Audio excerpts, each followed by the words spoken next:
வணக்கம் நண்பர்களே, அனைவருக்குமே பாத்தீங்கன்னா வணக்கம். தமிழ்நாட்டுல திமுகவுடைய மிக முக்கியமான ஒரு புள்ளி பாத்தீங்கன்னா ராஜினாமா பண்ணியிருக்கிறாங்களாம். இதை பத்தி தான் இந்த வீடியோவில் நம்ம பார்க்க போகிறோம் நண்பர்களே. மிக முக்கியமான ஒரு வீடியோ அப்படின்றதுனால ஃபுல்லா A to Z ஸ்கிப் பண்ணாம பாருங்க.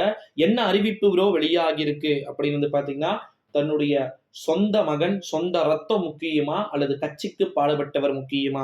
கட்சிக்கு பாடுபட்டவர் என்றாலே அவரை பாத்தீங்கன்னா இழிவாக பேசுவதுதான் நம்முடைய கட்சியுடைய எண்ணம். இந்த ஒரு சூழ்நிலையில அப்படின்னு சொல்லக்கூடிய வகையில திமுகவின் மிக முக்கியமான ஒரு புள்ளி திடீரென ராஜினாமா செய்ய வேண்டிய ஒரு சூழலுக்கு தள்ளப்பட்டிருப்பதா தகவல்கள் என்பது வெளியாகி இருக்கிறது. காரணம் என்ன அப்படின்னா, நம்முடைய திமுக அப்படின்றது ஒரு எக்ஸ்ட்ரானரியான ஒரு பார்ட்டியா இருக்கிறாங்க. ஓகேங்களா? இந்த ஒரு சூழ்நிலையில தான் 2024ஆம் ஆண்டு நாடாளுமன்றத்துடைய தேர்தல்ல திமுக 35 தொகுதிகளுக்கு மேல ஜெயிச்சிச்சு அப்படின்னா தான் இந்த தொகுதியில இந்த தமிழ்நாட்டுடைய தேர்தலுடைய முடிவுகள்ல திமுகவுடைய முதலமைச்சருக்கும் துர்கா ஸ்டாலினுக்கும் ஒரு சாட்டிஸ்பேக்ஷன் 25-30க்கு கீழெல்லாம் போச்சுன்னு வச்சுக்கோங்க. ஆட்சி அடுத்த 2 வருஷம் திறம்பட நடத்திட்டு எப்படின்னா தன்னுடைய பையனை முதலமைச்சராக வேண்டும் என்பதில் மிகவும் துரைமுருகனின் இடத்தில் துரைமுருகன் ஏன் இருக்கணும்? 85 வயசுக்கு மேல ஆச்சு. இதுக்கு மேலேயே கட்சி பணி தேவையா? அவரை வெளியேற்றுங்க.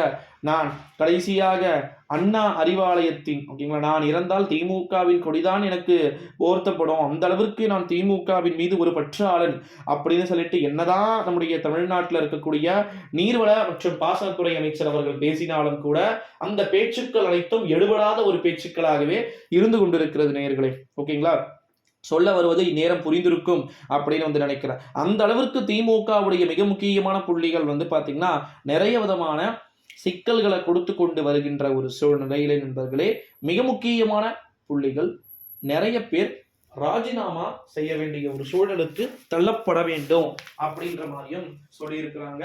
இந்த ஒரு சூழ்நிலையில தான் திமுகவுக்கும் அதிமுகவிற்கும் நிறைய விதமான திருப்பங்கள் இருக்கிறது அப்படின்னு சொல்லிட்டோம். ஒரு புறம் எதிர்பார்ப்பை அதிகப்படுத்தி இருக்கிறது அப்படின்னு சொல்லலாம்.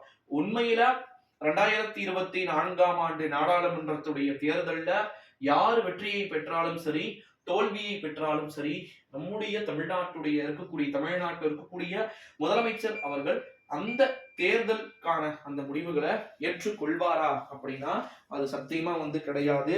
ஏன் நம்முடைய யாருப்பா துர்கா ஸ்டாலின் அவர்கள் ஏற்றுப்பாரா அப்படின்னு தெரியாது.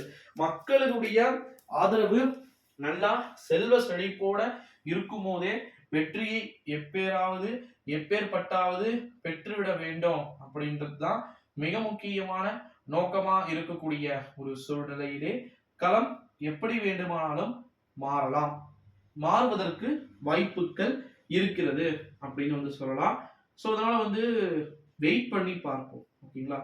எந்த ஒரு விஷயத்தையுமே வெயிட் பண்ணி பார்த்தாதான் நமக்கு நிறைய விஷயங்கள் தெரியறதுக்கு சான்சஸ் மற்றும் பாசிபிலிட்டிஸ் இருக்குது. ஸோ அது வெயிட் பண்ணி பார்க்கலாம் நண்பர்களே. மறக்காம நம்முடைய சேனலோடு கட்டாயமா அனைவருமே தொடர்ந்து இணைந்திருக்க வேண்டிய ஒரு சூழல்கள் இருக்கு.